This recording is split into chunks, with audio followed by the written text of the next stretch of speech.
Hey folks, this week on Dragons and Dice, I'm going to do a Shenanigan build for some awesome abilities that when combined become just ridiculous. And let's check out a build that I'm going to call the Go Go Gadget Grappler, because we all know us DMs just love alliteration. I guess I should say adore alliteration. Let's check out the build.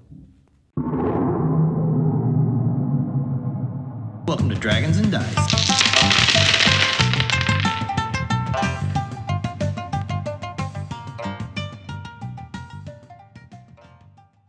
Okay, so we're going to be starting our career off as a bugbear monk sailor. I mean, that just sounds cool to say, but the mechanics, they're going to be even better. This bugbear, that's from Mordenkainen Presents Monsters of the Multiverse, and it's kind of like a niche species that most DMs probably aren't letting you use, but it does come with some really cool features that, if they're allowed at your table, can make for some really crazy shenanigans. First off, they're Fey, and so we get advantage on charm saves, which is always nice. We get the powerful build feature, and this is going to let us count as one size bigger than we are, and that will be really nice for later on. We get stealth as a skill, which is always cool, and we get a built-in sneak attack that's kind of like an assassin rogue. You get extra damage if that character hasn't went yet, and we get to add 2d6s on just any attack at the start of combat if that creature hasn't taken a turn. And then the most importantly thing we get is called Long Limbed, and we get an extra 5 foot of reach. And if you can tell by what I titled the character, that's what we're going to be building around through this whole thing. Our background is going to be the sailor, and we get the Tavern Brawler feat with that. And we want this one because that is going to let us re-roll all of our unarmed attacks when we roll a 1, and that's all we're going to be making with this character. For our ability scores, we'll do a +2 to strength and a +1 to dex. And with that background, we also get acrobatics and perception, both skills which are great to have. For our starting stats, we're going to go with the standard array because we're going to need like a little bit flatter stats to be able to multi-class. And we'll do 15 strength +2, 13 dex +1, 12 con, 8 intelligence. We'll do a 14 wisdom for our multi-classing, and then a 10 charisma. And this will let us get, out of the monk class and into where we're going after that. So at level 1, we're going to be a monk, and you get a couple of skills here. We need to make sure we grab athletics, as we need that one, and then whatever else you want for the other one. And then we also get a tool here, and I'm going to pick the alchemist supplies because maybe we can use that for some more shenanigans later on. We also get unarmored defense here, but we won't be using that one for too long because at level 2, we are going barbarian 1. And when we go barbarian, we get a couple of weapon proficiencies, and what I would do is grab the ones that are classified as monk weapons, like the scimitar, dagger, quarterstaff, things that you can use your monk attacks with. We won't be using those, but if you were to come across a really nice one, you might want to add that in. At level 3, we'll be a barbarian 2. We get our reckless attacks and danger sense, both great abilities, and we'll be using those every chance we get. And then at level 4, we're going to start coming online with our Go Go Gadget arms because we are going to be Barbarian 3, and we are going Path of the Giants. And we get a skill here also at this level. We'll grab up Intimidation as it's going to be on point. And we also, with Path of the Giants, get to pick either the Thaumaturgy cantrip or the Druid Calf cantrip. And I'm going to take Thaumaturgy just because I like the flavor of, as we get bigger, we can scream way louder, and it just seems on point. We also get a cool ability here that if we make strength-based throw attacks, like we want to throw a hand axe or whatever, we can add our rage damage to it, which is really cool because most barbarians can't do that. But for us, we don't really care because we're not throwing weapons, we're throwing hands on this dude. The best part of this is when we rage now, we become large, and our reach goes up by 5 feet. And since we already count as one size bigger, and now at level 4, we can rage, turn large, we count as huge, and if we wanted to, you can grapple a creature one size bigger than you. We could technically, at level 4, grapple a gargantuan creature. It sounds really fun, but at level 4, probably not advised. So, let's keep going with Barbarian. When we get to level 5, we'll go from there, but we need to get that extra attack next. So, at level 5, we're Barbarian 4, and we're definitely taking the Grappler feat here. That's going to let us boost our strength to 18. And now we can punch and grab once on the same turn. And then if we are grappled someone, we get advantage on all those attacks. And we can also move those people around without it costing us extra movement, which is going to be what we do from here on out. We're going to be punching, grabbing someone, and holding them and moving them around the battlefield. Level 6, we are a Barbarian 5. We get that extra movement, unless we're wearing heavy armor, which we're a Barbarian, we're obviously not. And we also get extra attack. And I'm just so happy now. And here's how I would play this. I would use my first attack to punch and grab someone with our awesome 15 foot of reach that we have now. We got 5 from our normal, just everybody gets 5 feet, 5 from Bugbear, and then 5 from when we turn large, we get an extra 5 feet. First round, I'm bonus action, raging, punch and grab someone, and I'm going to use my second attack to grab someone else. Even though that one won't get to do the damage, I can still grab them up, and then since we've also got that monk subclass, we can now take our bonus action and smash them together as an unarmed strike.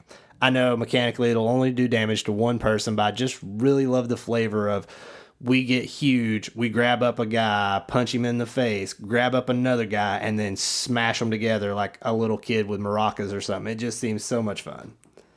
Now it's time we hop back over to Monk so that we can get our subclass and really start working on this reach. 15 feet's just not enough.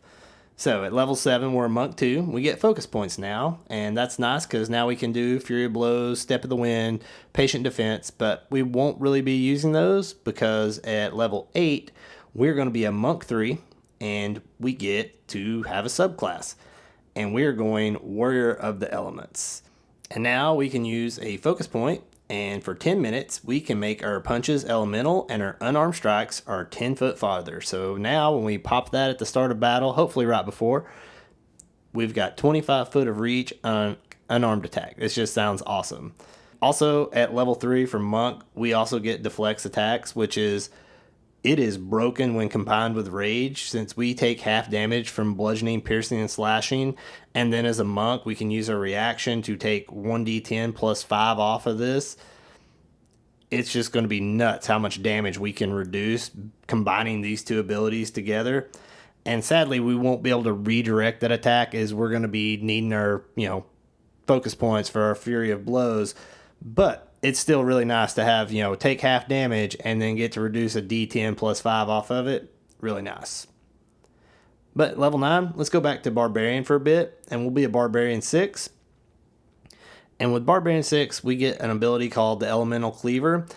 And now this is where you need your DM to give us a little bit of leeway here, because we can make a weapon we're holding be infused with an element, but we don't technically have a weapon since we're, just punching. I'd be like, hey, DM, if I make a fist, I'm technically holding my hand, right? Like maybe, like I said, we need a little bit of leeway.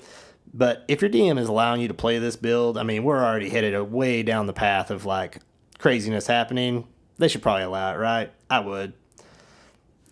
Also at level 9, and this is where our next shenanigans come in, but make sure you get your elemental fist approved first before you try to do this one. If you're playing with the new Bastion rules of 2024, you could put a laboratory at your Bastion, and your laboratory could be put to work to make you potions of growth. They're uncommon, they last for 10 minutes, and they give you the enlarge condition that increases your size by 1 size, no concentration required. So now if you wanted to, on round 2, you could take a potion and become huge. But don't do that. We want to save those for later. We're going to be using them because we want to become gargantuan before this is all done. At level 10, we are a Barbarian 7, and we get advantage on initiative, which is nice. It'll let us work in our Bugbear sneak attacks a few more times since our dex is a little low at +2.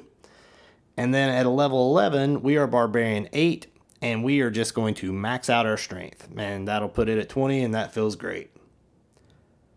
Level 12, we're going to be a Barbarian 9, and we get Brutal Strikes, and we can forego Reckless Attack on our advantage from Reckless Attack on one of our attacks to add a d10 of damage. And I would do this basically every time. You also can add in like some hamstring and reduce speed or topple people, but we've kind of already got that covered since everybody that we were going to be punching, we're going to be holding on to. So it's not as great for the status effects that we get, but it's still really cool to add that extra d10 and damage in. At level 13, we get an ability called Mighty Impel. And now when we're raging, as a bonus action, we can chuck a creature or an enemy, but the enemies get to make a save up to 30 feet, and unless they land on water or something soft, they take fall damage just like normal. But who cares? We're being a turd, and so here's the way I'm going to play this. I'm not going to throw enemies. I'm going to pick up my cleric that has spirit guardians out, and I'm going to chuck him right over as many bad guys as I can get in a line with him. And since the way spirit guardians works, they make the save once per turn, not once per round. We can double up on some area effect damage now by throwing someone who has an emanation out over the enemies, which just, I mean, the DM's going to hate us. We're punching people from a mile away, and we're chucking our own friends out into the fray to, do extra area damage as we go. It's going to be so much fun. At level 14, we're Barbarian 11, and we get Relentless Rage. And now when we die, we can make a con save and just keep fighting. If we pass, we get like half our HP back. At level 15, we're Barbarian 12, and I'm going to just keep boosting con here, and that'll put us up to 16, so it's not terrible anymore. That also helps our AC a bit. We're up to 15 now. And at level 16, we're a Barbarian 13, and this one's a big one for us because we get more options for our Brutal Strikes, and one of these just synergizes so nice with how we are playing. The Sundering Blow lets us give a target disadvantage on its next saving throw, and this is just awesome for us. So we will now punch and grab, and when they have to make their save, they will have disadvantage on that strength save versus our maxed out strength that we have proficiency in. It's going to be so nice. We're going to be able to grapple just about anybody except the biggest monster. If you got the Tarrasque, I think it's got like a 30 strength, so it's still going to have like a plus 10 to it, but it's still got to roll with disadvantage. So it gives you a really good chance to be able to put that great size that you have to use and just grab up anything in the game. At level 17, we're so happy because we've arrived at our capstone for our giant barbarian subclass, and it's called Demiurgic Colossus. And our reach goes up by 5 more feet. We're up to 30 feet, baby. And our electric or fire or frost fist or elemental fist, those now become 2d6. And when we rage, we can become huge, which means we count as gargantuan. Which means if we were playing in 3E when they had Colossus, we could literally grapple a Colossus right now, which is just crazy.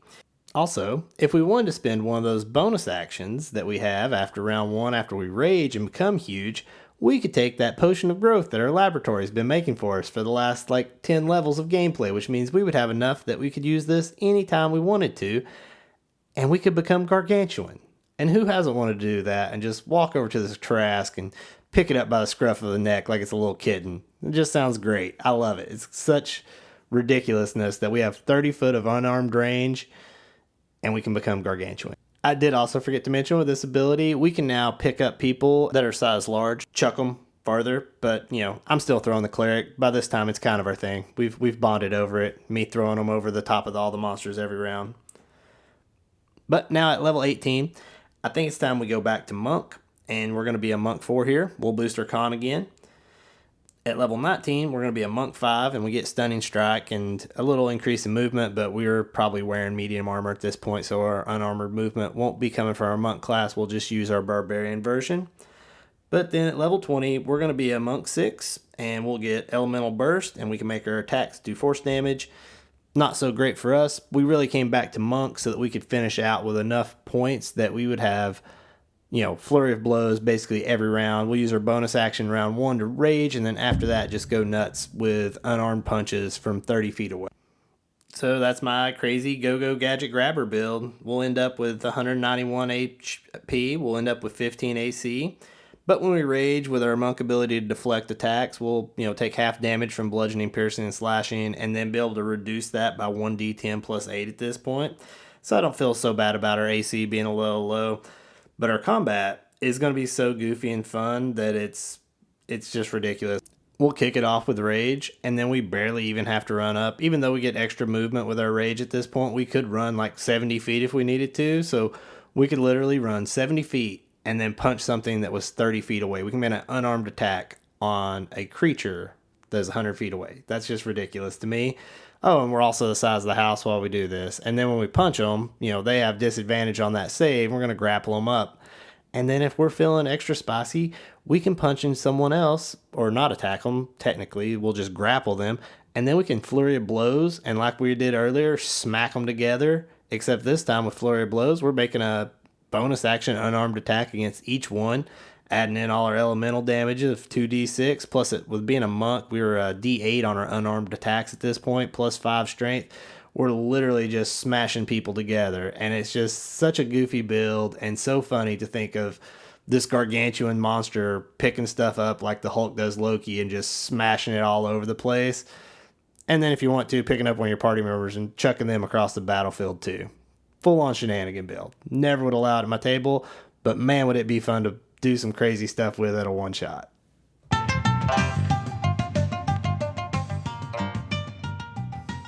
Well, folks, that's it for this episode of Dragons and Dice. Thank you all for tuning in and spending time with me as I go over some goofy shenanigan builds that you can try to sneak in at your D&D table, and maybe your DM won't catch it until it's too late for them to change it. Most likely not. If you're going to do something like this, make sure you talk about it with them before so that you don't get halfway through a campaign and have to change stuff. But all that being said, thank you all for tuning in. If you could, give a like, a follow, and subscribe.